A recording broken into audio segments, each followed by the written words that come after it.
اللهم أنت ربي لا إله إلا أنت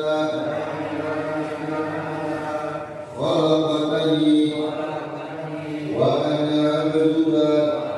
Dicatatkan di hadapan Allah sebagai sebuah kebaikan yang diabadikan oleh Allah, sebagai sebuah kemuliaan yang dijadikan sebagai sebuah kenangan dari Allah Subhanahu wa taala untuk kita nanti di yaumil qiyamah. Semua bukti-bukti itu akan Allah tunjukkan di hadapan kita. Namun pertanyaannya, sudahkah kita merencanakan atau bahkan menjalani atau membuat asar-asar kehidupan kita? Ya, peninggalan-peninggalan kita, para nabi, para rasul, para aulia, mereka peninggalan apa ya? Peninggalan-peninggalan yang sampai saat ini dinikmati dan dirasakan oleh seluruh umat manusia, oleh seluruh kaum muslimin muslimat di mana saja mereka berada.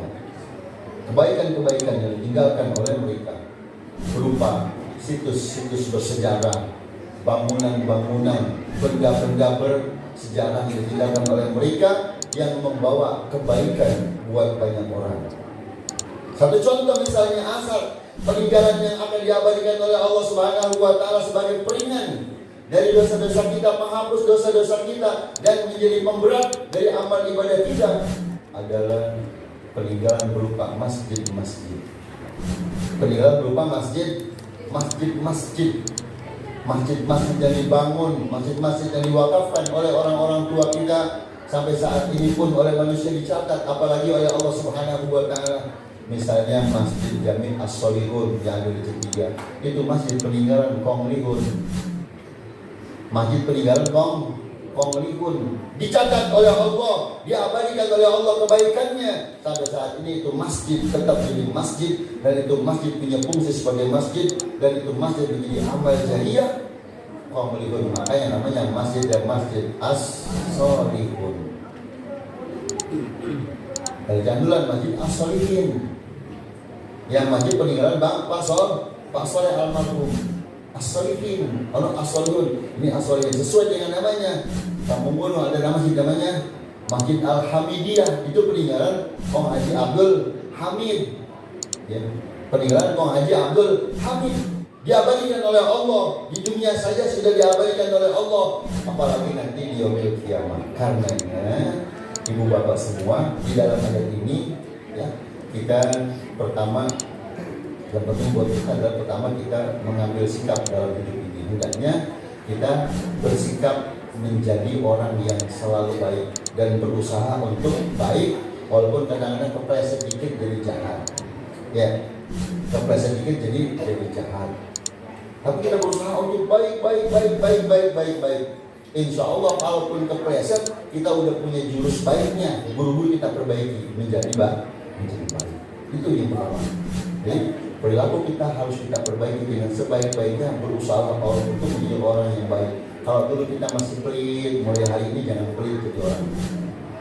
Ya, terutama kepada keluarga, kepada anak ponakan, kepada saudara-saudara, kepada orang-orang lain.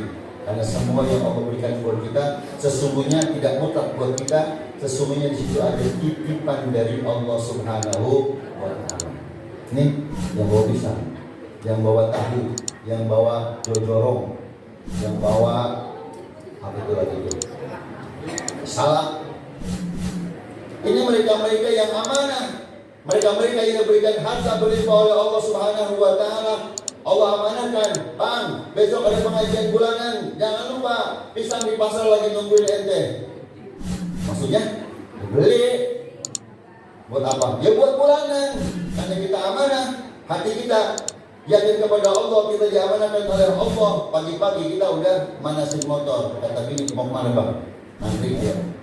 Mau kemana Bang? Nangkring aja, masa apa ya? Nyebut kali ake apa naik aja lah. Begitu naik, oh kita ke pasar Bang. Ya iya ke pasar. Mau ngapain Bang? Kalau pasar masih kita mau bupak. Masa bupak di pasar? Mau belanja? Oh iya Bang, benar. Ya Bang, saya lupa Bang ingetin. Untung Abang inget.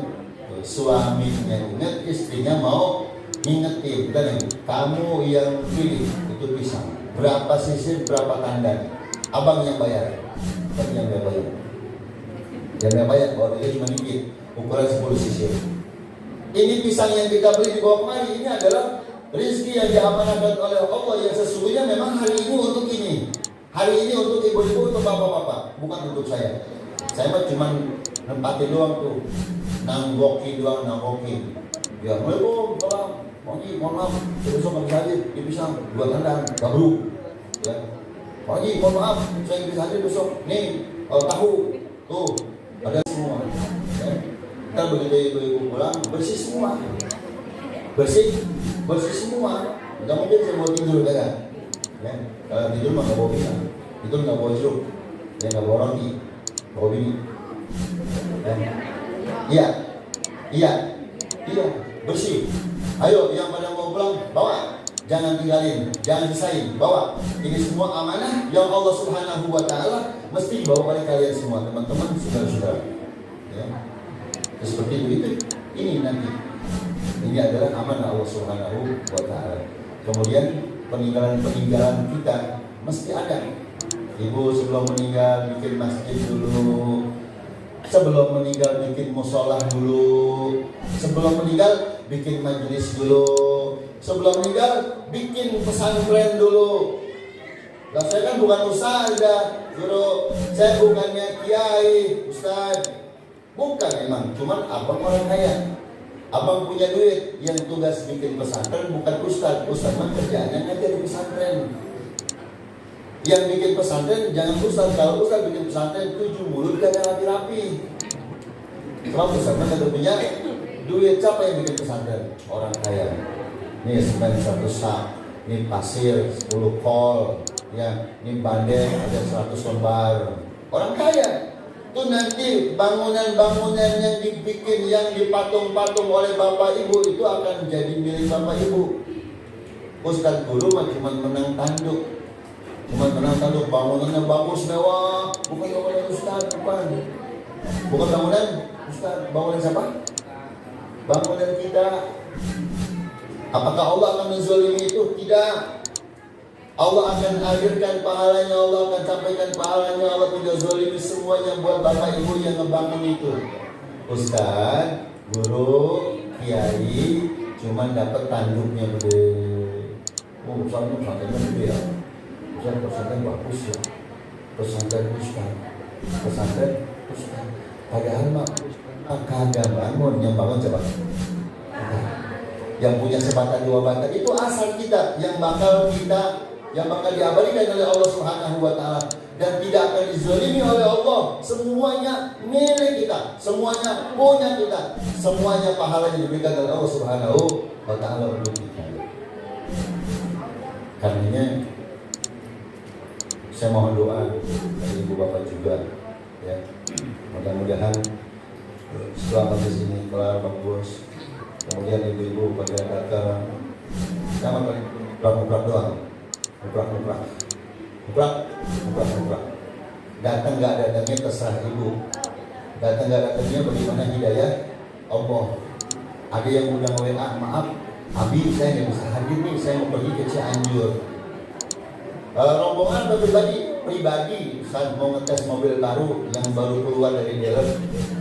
Udah ada plannya belum? Yang berani mau ke Cianjur, saya mau tes aja, siapa tahu bisa. Udah siap-siap bikin lontong, bikin bakwan segala macam. Ya, mobilnya mogok, mobil baru turun dari dealer mogok. Indrayan ya, tuh mogok mobil, jadi nggak? Nggak jadi ke Cianjur, kemana jadinya? Lontong banyak banget ini, bakwan banyak banget ini, pergi gak jadi. Bodo amat ya, biarin gak jadi juga. Ini pengajian bulanan nyari, ngomong aja daripada Cianjur gak jadi. Yang mendingan gue bawa ke pengajian dah. Dimakan deh, makan orang Cianjur juga. Orang Bogor yang makan, orang Sunda, orang Jawa, orang Betawi yang makan. Subhanallah, luar biasa. Itu ketentuan Allah Subhanahu wa Ta'ala. Karena itu ya ibu bapak, kita semuanya terhadap semua harta yang kita cari dari pagi sampai sore, kekayaan yang dititipkan oleh Allah Subhanahu wa Ta'ala, hendaknya besok ketika kita pulang kampung, kita menghadap Allah Subhanahu wa Ta'ala, kita punya 2 catatan yang baik. dari Allah, yaitu perilaku mulia, kehidupan kita, dan peninggalan kita. Jangan tinggalin bar, jangan tinggalin gedung film, jangan tinggalkan masjid, tinggalkan musola, bangunan-bangunan pondok pesantren, bangunan-bangunan panti jompo dan lain sebagainya. Itu yang akan jadi asal kita nanti di yaumul kiamat. Amin. Ya Rabbal. Makanya mahrum hukum saya, Muhammad Musa ini, alhamdulillah ini asalnya peninggalannya. Peninggalannya bukan saya, tapi amal hukum saya. Tambah peninggalannya saya, Nyai Saibah binti saya tidak di luar, ketawa menangis. Kau menangis? Kau menangis? Kan yang mau mati dia bukan kita. Sedih? Kan yang mau mati dia bukan kita. Hah? Kenapa kita nangis? Karena kita juga akan mengalami hal yang sama kayak gitu. Itu yang bikin kita nangis. Itu yang bikin kita sedih, karena kita juga akan mengalami hal yang sama seperti itu. Cenap-cenap. Nafas sudah ada di hulkum. Begitu nafas sudah ada di hulkum, idza balaghatil hulqum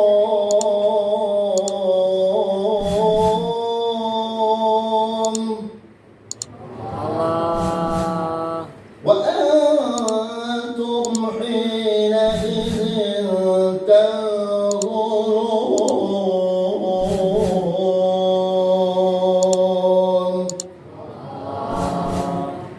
Kalau nafas sudah sampai di hulkum tenggorokan, pantesan dari ketek, dipegang jempol kakinya udah anjelem ini. Ini bapak udah anjelem kakinya.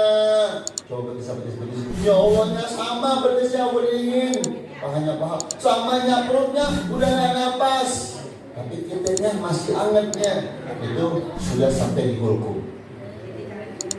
Ya. Idza balaghatil hulqum, apabila sudah sampai di hulqum. Wa antum hina idzin tanzurun. Kalian semua, kita semua, ketika itu hina idzin, ketika itu tanzurun, kalian melihat. Melihat apa? Melihat hasil foto kita, hasil selfie kita yang difotoin oleh malaikat raqib dan malaikat atid, yang diselfiein oleh malaikat raqib dan malaikat atid. Karena cetakannya udah rampung semuanya.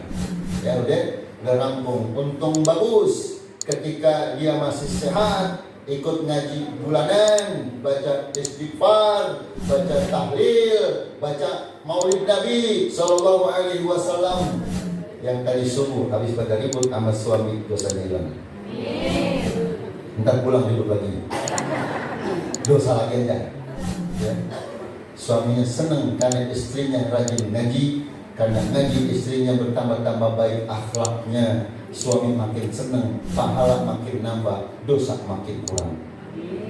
Begitu udah dosa diampuni Allah Subhanahu wa Ta'ala, tinggal dikit-dikit doang itu dosa. Ya, dosa nyentil anak. Dosa nyentil anak itu tadi, dosa ngambil selipan duit di kantong suami tapi suami dibikin dira. Dosa amen tetangga beli kulkas baru, dia yang sakit gondokan. Ya. Dosa ngomongin gunjing kejelekan tetangga, kejelekan keluarga, itu omongan yang paling enak. Sampai jam 2 malam, jam 3 kagak ngantuk-ngantuk. Ya, benar, betul. Kalau ngomongin cang kita tentang kejelekannya, kira-kira udah jam 2 malam kita ngantuk kagak? Kagak. Yang dengerin nimpalin. Gue memang dari dulu juga mama cang lo ngomong gue depan. Gue mau depan sekali sih ini mah. Orang semua itu suai banget dah. Ditimpalin, sampai jam 2, sampai jam 3, sampai orang tarhim, gak ngantuk. Aneh diajarin. Salatu wassalamu alaik ya Rasulullah.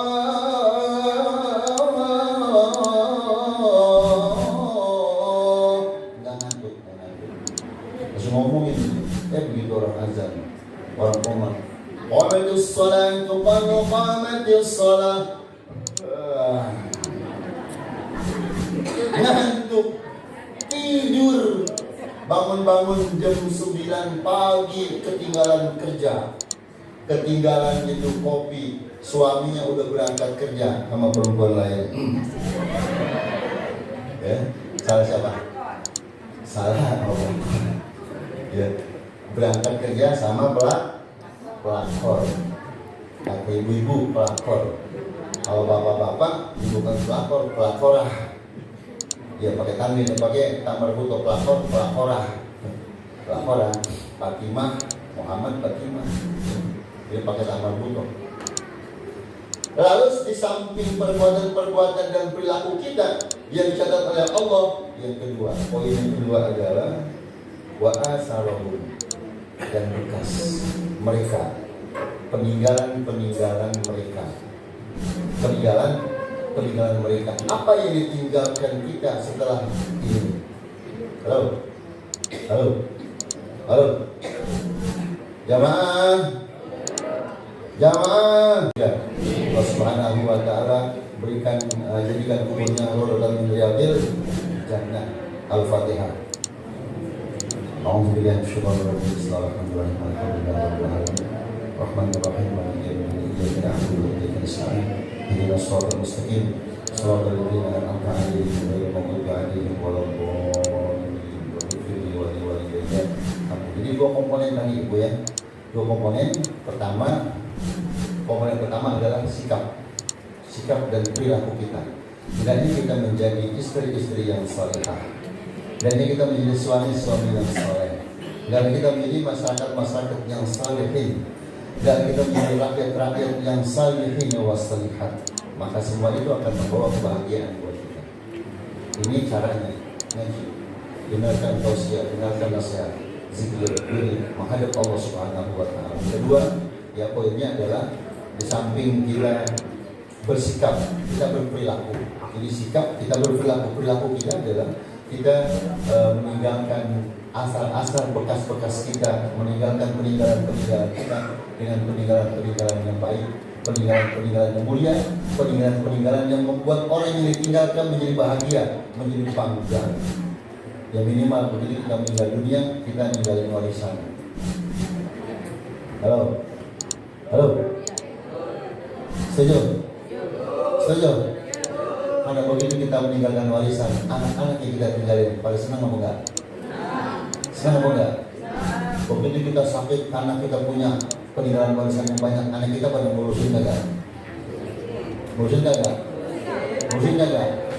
Karena kata bapak kita, kalau nggak ngurusin gua nggak bagi warisan. Ya kan masih sehat, pokoknya siapa-siapa di antara kalian yang besok kalau gue sakit, gue diurusin, yang ngurusin gue berhadiah, ya dapat hadiah. Berebut nggak?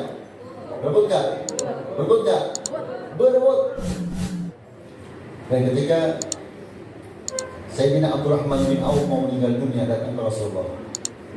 Ya Rasul, saya banyak punya harta ya Rasul. Saya mau berikan kepadamu ya Rasulullah. Saya mau berikan kepadamu ya Rasulullah untuk perjuangan Islam. Semuanya ya Rasulullah. Jangan semua. Emang gak boleh ya Rasul? Jangan semua. Setengah. Jangan setengah. Sepertiga. Nah kalau sepertiga boleh. Sepertiga boleh. Kenapa ya Rasulullah? Semua gak boleh. Setengah nggak boleh, sepertiga boleh. Antara kau rasakata dunia khairun min ayatakaffafunan nas. Kau tinggalkan anak-anakmu hidup dalam keadaan punya rumah, hidup dalam keadaan punya peninggalan tempat tinggal, hidup dalam keadaan punya gubuk. Itu jauh lebih mulia buat kamu dan buat anak-anak kamu min ayatakaffafunan nas, daripada nanti anak cucumu kerjaannya minta. Na'udzubillah min. Maka kita dimotivasi juga oleh ayat ini untuk menjadi orang yang di dunia berusaha untuk berbuat baik, memiliki peninggalan yang baik, berusaha dengan usaha yang baik. Begitu kita meninggal dunia, nama kita baik di tengah-tengah anak-anak kita, keluarga kita, masyarakat kita, dan di hadapan Allah serta Rasul. Itu saja yang bisa dapat saya sampaikan pada kesempatan kali ini. Mudah-mudahan ada manfaatnya, khususnya buat saya yang sampai saat ini masih terus mencari ilmu, menggali, belajar, ngomong pun saya lagi ngomong, lagi belajar ngomong. Mudah-mudahan ya omongan saya, ucapan saya benar, dan kalaupun salah mohon dibukakan pintu maaf yang seluas-luasnya. Amin. Ya Allah ya Rabbal Alamin. Mengingat sudah jam 1 kurang 2 jam ya, kayaknya ibu-ibu nih udah pada pengen buru-buru pulang, kompor belum mati di rumah, kelupaan ya, itu apalagi Diana belum mati kompornya ya. Mudah-mudahan semua ibu-ibu yang hadir di sini dibalas oleh Allah dengan balasan limpahan pahala yang berlipat ganda, diberikan panjang umur, murah hati, murah rezeki, tetap iman Islam, sehat walafiat, untuk terus datang ke pengajian ke majelis taklim, dan insya Allah di sini setiap ahad ketiga, setiap minggu ketiga. Kebetulan ini barang haul, maka haul besok ada jamaah yang Ustaz, saya mau bareng Yunatin, boleh nggak ngaji bulanan bareng Yunatin supaya acara tahlilnya nggak pakai undang-undang banyak orang, boleh nggak?